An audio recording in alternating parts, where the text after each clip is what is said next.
Nasir medical store के मालिकन वफ़ाक़ी सरकार तरफा दवाओं के अगन में वाद के रद्द करे छडियो आहे। तफ़सील इशफाक़ सानाणी जी रिपोर्ट में। लाड़काने जे शहरनि वफ़ाक़ी हुकूमत तरफा दवाऊं 7 खां 10 सैकड़ो महांगियूं करण जे फ़ैसिले ते ॻणती जो ज़ाहिर कयो आहे।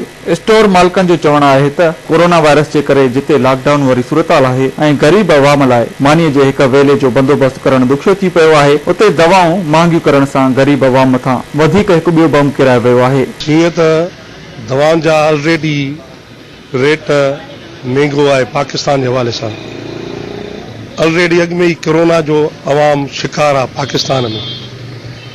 अॻु में ई मइशियत जे हिसाब सां कारोबार सफ़ा बंदि लॻा पिया आहिनि लाड़काने में या पूरी सिंध पाकिस्तान में।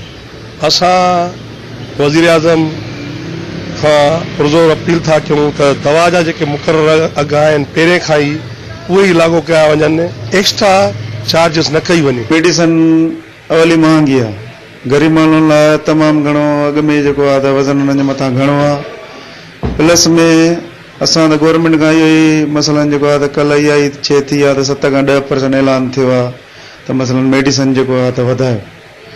7 खां 10% माना इहो सम्झो 100 ते 10 रुपया थी विया। इहा मेडिसिन अवाम जे मथां बोझ न पए त बहितर आहे। अॻु में ई अवाम माना जेको आहे त पंहिंजे हिसाब सां मेडिसिन हिकिड़ी 100 रुपये वठनि था, वरी उहा 110 रुपया थी वई त ज़ाहिर आहे ग्राहक किराए थो करे। ग्राहक किराए थो करे त भाई 100 रुपये तव्हां कल्ह ॾिनी, अॼु तव्हां 110 रुपये था ॾियो, छो पोइ ग्राहक सां अटकी था पवनि। अॻे ई असांजो अवाम ॾुतड़ियल आहे हिते, यकीन कयो असां वटि उहे कस्टमर आहिनि जेके वीचारनि में इहा सघन आहे जो पेनाडाल जो पतो असां खां सॼो जेको आहे वठी सघनि।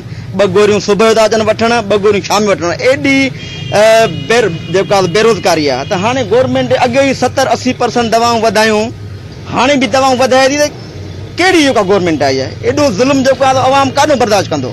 ज़रूरत हुन ॻाल्हि जी आहे त वफ़ाक़ी हुकूमत पंहिंजे कयल फ़ैसिले ते नज़रसानी करे त जीअं ग़रीब अवाम मथां वधीक